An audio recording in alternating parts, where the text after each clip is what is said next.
بسم اللہ الرحمن الرحیم۔ بسم اللہ الرحمن الرحیم۔ عزیز طلبہ کرام، آج مد الکافی کا سبق نمبر 20 پڑھیں گے۔ گزشتہ سبق کے اندر ہم نے 9ویں بحر صریح کے حوالے سے پڑھا تھا، اور آج ہماری 10ویں بحر ہے، اور 10ویں بحر کا نام ہے بحر منصرح۔ بحر منصرح کے جو اوزان ہیں وہ 3 وزن ہیں: مستفعل، مفعولات، مستفعل، 2 مرتبہ۔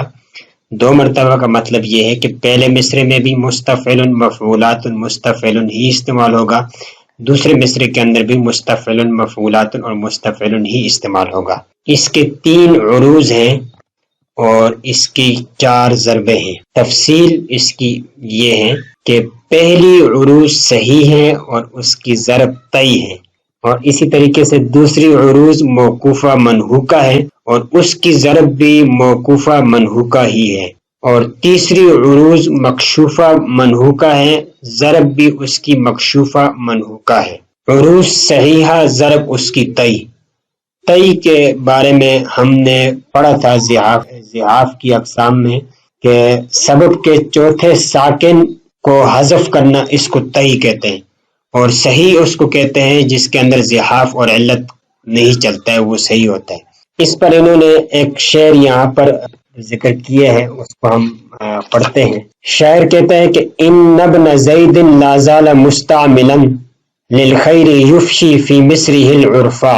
اس کی تقطیع کرتے ہیں: ان ابن زی مستفعل، دلا زال مفعولات، مستعملا مستفعل، للخیر یف مستفعل، شیء فی مصر مفعولات، ہی العرفا مستعل۔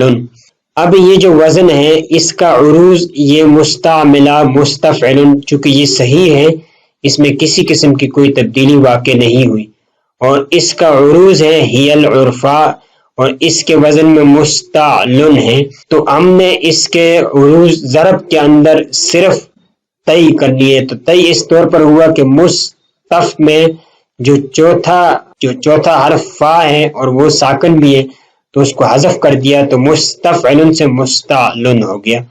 تو یہ اس کی عروض اور اسی طریقے سے اس کی ضرب ہو گئی۔ اگلی عروض موقوفہ منحوکہ ہے اور اس کی ضرب موقوفہ منحوکہ ہے، اور یہاں منحوکہ کے حوالے سے ماقبل میں ہم بتا چکے تھے کہ جس کے آدھے اجزاء کو حذف کر دیا جائے تو وہ منحوکہ کہلاتی ہیں، اور موقوفہ وقف سے لیا گیا ہے جہاں پر وقف کیا جائے گا۔ تو اس پر انہوں نے ایک شاعر کا ایک جملہ یہاں ذکر کیا ہے: صبرن بنی عبد الدار۔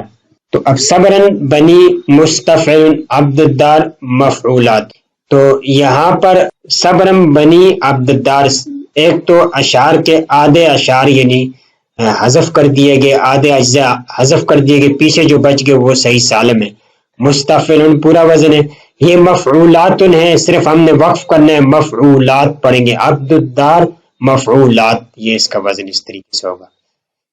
اسی طریقے سے عروض مکشوفہ منحوکہ، ضرب مکشوفہ منحوکہ۔ کشف کے بارے میں ہم نے پڑھا تھا علت کی اقسام میں کہ 7ویں متحرک کو حذف کرنا یہ کشف کہلاتا ہے۔ اس کی تقطیع پر بھی انہوں نے ایک یہاں شعر کا ایک حصہ جملہ لکھا ہے: ویل ام سعید سعدن۔ اس کی تقطیع ہے: ویل ام سا مستفعل دسعدن مفعولا۔ تو اس میں یہ مفعولات تھا، تو مفعولات کی تا کو حذف کر دیا تو یہ مکشوفہ ہوا یعنی کشف۔ 7واں متحرک تھا مفعولات میں تا، تو اس متحرک کو حذف کر دیا، پیچھے مفعولا بچا، تو مستفعل اور مفعولات، عروض مکشوفہ منحوکہ اور ضرب مکشوفہ منحوکہ ہو گئی۔ اس ترتیب سے ہماری جو 10ویں بحر تھی بحر منصرح وہ مکمل ہو چکی ہیں۔ اب ہم 9ویں بحر کی بھی عبارت اور اسی طریقے سے 10ویں بحر کی عبارت ایک ساتھ حل کریں گے۔ بسم اللہ الرحمن الرحیم۔ عبارت دیکھتے ہیں: التاسع الصریح، 9ویں بحر صریح ہے، وہ اجزاؤہ اور اس کے اوزان مستفعل مفعولات، مرتين دو مرتبہ، یعنی پہلے مصرے میں بھی ایک دفعہ اور دوسرے مصرے میں بھی ایک دفعہ، یوں یہ دو مرتبہ ہو جائے گا۔ وَأَعْرِضُهُ أَرْبَعٌ، اس کے عروض 4 ہیں، وَأَضْرِبُهُ 6 اور اس کے ضرب 6 ہیں۔ الأولى مطویۃ مکشوفۃ، پہلی عروض مطویہ مکشوفہ ہوگی، یعنی پہلے عروض کے اندر طی اور کشف ہوگا۔ طی کے بارے میں بتایا کہ سبب کے چوتھے ساکن حرف کو حذف کرنا یہ طی ہے، اور مکشوفہ یہ کسف یا کشف دونوں پڑھ سکتے ہیں، یعنی 7ویں متحرک کو حذف کرنا۔ تو پہلی عروض جو ہے وہ اس کے اندر طی اور کشف ہوگا۔ وَأَضْرِبُهَا 3 اور اس میں اس کے تحت 3 ضربیں آئیں گی۔ الاول مطوی موقوف، پہلی ضرب کے اندر بھی طی ہوگا، موقوف اور اس کے اندر وقف ہوگا۔ وَبَيْتُهُ، اس پر شاعر کا شعر ہے، ازمان سلمى لا يرى مثلها الراؤون فی شام ولا فی عراق۔ یہاں پر شاعر کہتا ہے کہ سلمہ کے ساتھ گزرے ہوئے زمانوں کے مزے دیکھنے والوں نے یہ مزے نہ شام میں دیکھے نہ عراق میں دیکھے۔ یعنی شاعر کہہ رہے ہیں کہ سلمہ کے ساتھ جو زمانہ گزرا اور جس خوبصورتی کے ساتھ یہ زمانہ گزرا، تو اتنا خوبصورت زمانہ شام میں بھی نہیں گزرا اور عراق میں بھی نہیں گزرا، اور اتنی خوبصورتی نہ شام میں دیکھا ہے نہ عراق میں۔ الثالث اسلم، یہاں لکھا ہوا ہے، یہ اس کا مطلب یہی ہے کہ دوسری ضرب جو ہوگی اس کے اندر سلم ہوگا، اور سلم کے حوالے سے ہم ماقبل میں پڑھ چکے ہیں کہ علت کی جو اقسام ہم نے پڑھی تھی، علت کی اقسام میں سے ایک سلم تھی، اور اس کا سلم کا ہم نے بتایا تھا کہ پورے وطد مفروق کو حذف کرنا یہ سلم کہلاتا ہے۔ اس پر شاعر کا شعر ہے، قالت ولم تقصد لکیل الخنا مہلن لقد ابلغت اسماعی۔ اس کا ترجمہ یہ ہے، حالانکہ اس نے فحش کلام کا ارادہ نہیں کیا تھا، بلا شبہ تو نے میرے کانوں تک اپنا پیغام پہنچایا۔ یہ اس کا ترجمہ ہے۔ تو اس کے اندر سلم ہوا ہے، اس کے ضرب کے اندر سلم ہوا ہے۔ الثانیۃ مقبولۃ مکشوفۃ، اسی طریقے سے دوسری عروض مقبولہ مکشوفہ ہوگی۔ وضربها مثلها، اس کی ضرب بھی مقبولہ اور مکشوفہ ہوگی۔ وبیتہ، اس کا شعر ہے، النشر مسک والوجوہ دنانیر واطراف الاکف عنم۔ اس کا ترجمہ یہ ہے کہ ان عورتوں کی خوشبو مشک کی طرح ہے اور چہرے دیناروں کی طرح روشن ہیں۔ واطراف الاکف عنم، اور انگلیاں غنم نامی پودے کی طرح سرخ ہیں۔ یہ اصل میں مشک ایک خوشبو ہے، اس خوشبو سے تشبیہ دی ہے کہ وہ عورتیں اس خوشبو کی طرح ہیں، اور ان کے چہرے جس طرح دینار چمکدار ہوتا ہے اسی طریقے سے ان کے چہرے بھی چمکدار ہیں۔ وہ اطراف الاکف غنم، اور ان کے جو پورے ہیں، انگلیوں کے جو پورے ہیں، وہ غنم نامی ایک خاص قسم کا پھل ہوتا ہے جو سرخ قسم کا ہوتا ہے، اس کے ساتھ اس نے تشبیہ دی ہے۔ تو اس میں ہم نے یہ دیکھنا ہے کہ اس کے عروض کے اندر خبل ہوا ہے اور کشف ہوا ہے، اسی طریقے سے اس کے ضرب کے اندر بھی عروض خبل اور کشف ہوا ہے۔ الثالثۃ موقوفۃ مستورۃ، اسی طریقے سے تیسری عروض موقوفہ مستورہ ہے۔ وضربها، اور اس کا ضرب مثلها، اسی کی طرح ہے، یعنی ضرب بھی موقوفہ مستورہ ہی ہوگی۔ وبیتہ، اس کا شعر ہے، ینزخن فی خافاتها بالابوال۔ اس کا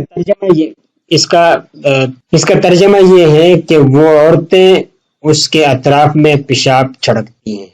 تو یہ موقوفہ مستورہ ہے۔ الرابعۃ مکشوفۃ مستورۃ، چوتھی عروض مکشوفہ مستورہ ہوگی۔ وضربها مثلها، اس کی ضرب بھی مکشوفہ مستورہ ہوگی۔ وبیتہ، اور اس کا شعر ہے، یا صاحبی رحلی اکلا عزلی، اے میرے کجاوے کے ساتھیوں میری ملامت کو کم کرو۔